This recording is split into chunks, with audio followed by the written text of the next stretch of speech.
নিজের উইকেটটা বিলিয়ে দিতে যেন বড্ড তাড়াহুড়ো টাইগার অধিনায়ক নাজমুল শান্তর। অন্তত জিম্বাবুয়ের বিপক্ষের একমাত্র টেস্টে এই বাঁহাতি ব্যাটারের ইনিংস দেখে এমনটাই ধারণা হবে দর্শকদের। টানা কয়েক ওভার ধরেই পেয়ে যাচ্ছেন সুযোগ, কখনো এলবিডব্লিউতে সাড়া দিচ্ছেন আম্পায়ার, কখনো প্রতিপক্ষ ফিল্ডাররা হাতছাড়া করছেন সহজ ক্যাচ। শান্ত নিজেও 70-এর উপর বল খেলে হয়ে যান সেট, তবে বড় করতে পারেননি ইনিংস। 73 বল খেলে সাজ ঘরে ফিরেন মাত্র 19 রান করে, একরাশ হতাশা আর ব্যর্থতাকে সঙ্গী করে। হতাশ করেন মমিনুল মুশফিকের মতো অভিজ্ঞ ক্রিকেটাররাও। অভিষিক্ত তাওহিদ হৃদয়ও করতে পারেননি বড় রানের সংগ্রহ। হারারে টেস্টের প্রথম দিনের দ্বিতীয় সেশনটা ভুলেই যেতে চাইবে টাইগাররা, আর সেই সেশনেই জিম্বাবুয়ের পেসাররা দেখিয়েছেন নিজেদের দাপট।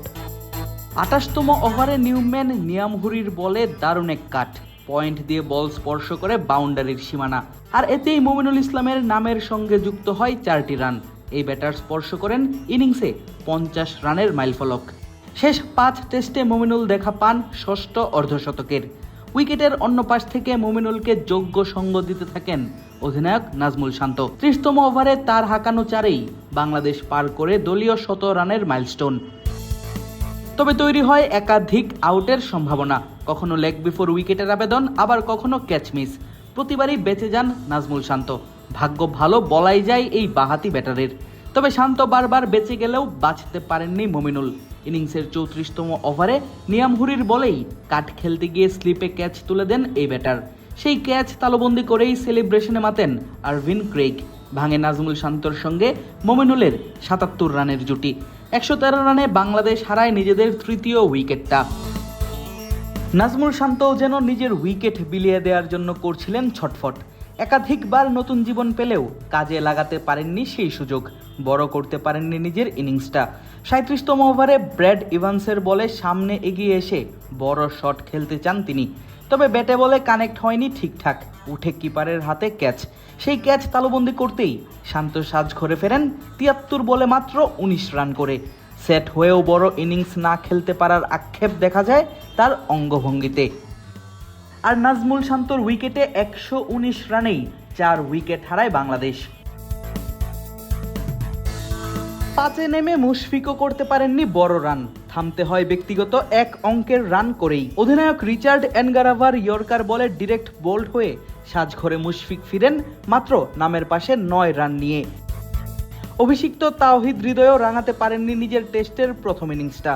সেই এনগারাভার বলেই সাজঘরে ফিরেছেন কিপারের হাতে ক্যাচ দিয়ে মাত্র 3 রান করে। এতেই বাংলাদেশ দেখে ব্যাটিং বিপর্যয়, 130 রানেই নেই 6 উইকেট। আরেক অভিষিক্ত ক্রিকেটার অমিতকে হারাতেও অপেক্ষা করতে হয়নি খুব বেশি সময়। তবে এবার উইকেট শিকারী ব্লেসিং মুজারাবানি। ব্যাক অফ লেন্থের বল সুজে গিয়ে পড়ে উইকেট কিপারের হাতে। সহজ ক্যাচ তালুবন্দি করতে কোনো ভুলই করেননি কিপার। 132 রানে 7 উইকেট হারিয়ে বাংলাদেশ যেন দেখায় নিজেদের অচেনা এক রূপ। 9 রানে তাইজুল আর 0 রানে হাসান মাহমুদ ফিরলে এক প্রকার শেষ হয়ে যায় বাংলাদেশের ইনিংস। অথচ ইনিংসের শুরুর ধাক্কা সামলে শান্ত মুমিনুলের জুটিতে বাংলাদেশ দেখেছিল বড় স্কোরের স্বপ্ন।